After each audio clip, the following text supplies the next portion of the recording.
My day-to-day as an outreach coordinator is I work with the chronically homeless. I work with the homeless that are down in the camps, the ones that fall through the cracks. Basically what I do is I go down to a camp, I'll pick them up, put them on their feet, dust them off, and guide them down the path that will lead them to a better life. I'd say about 50% of the homeless here in town have been born and raised either in Windsor, Healdsburg, Geyserville, or Cloverdale. And then their families die off and they can't afford to live in this town. It's too expensive. I've been homeless off and on since I was 14. This was the longest stretch though, at one time being 6 years. Mental illness runs in my family, and unfortunately my mom got a mean kind. No one, when they're young, says to themselves, I'm going to be homeless when I'm older. No one says that. But I was so confused by why that was happening in our community and wanted to understand it a little bit better.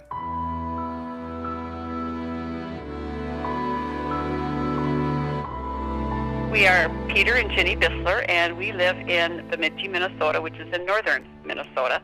Our son has been homeless now and suffering from mental illness for, Jenny, over 10 years. We knew he was in Northern California. We had a couple of reasons to think he was in the Healdsburg area. They sent an email and they sent a picture of him. As soon as I seen it, I told Colleen that I work with him. So we got a hold of his parents and let him know that he was in Healdsburg and he was okay.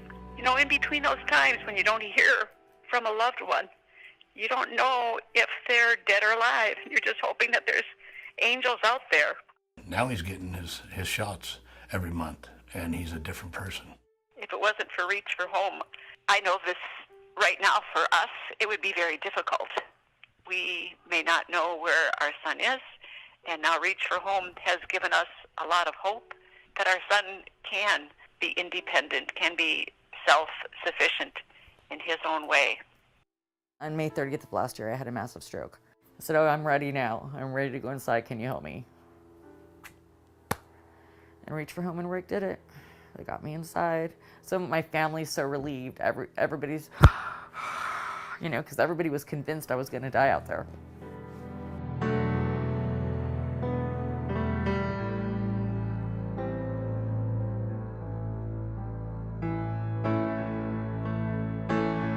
Because of Reach for Home, my health has actually improved. Por Reach for Home, yo tengo estabilidad en todos los aspectos. Emocional, económica, familiar. Eso significaba, eso es lo que es para mí Reach for Home. Because of Reach for Home, I have security, that I'm not afraid anymore. And that's a relief. I know as I'm sitting here talking to you, this can be ended. We have so much generosity in this town and the towns around us. We have so many people who really know that this is not an acceptable state for people to live in. We're doing the best we can right now, but we need more help. You know, we need more finance. We got to do this as a team. It can't be just Reach for Home.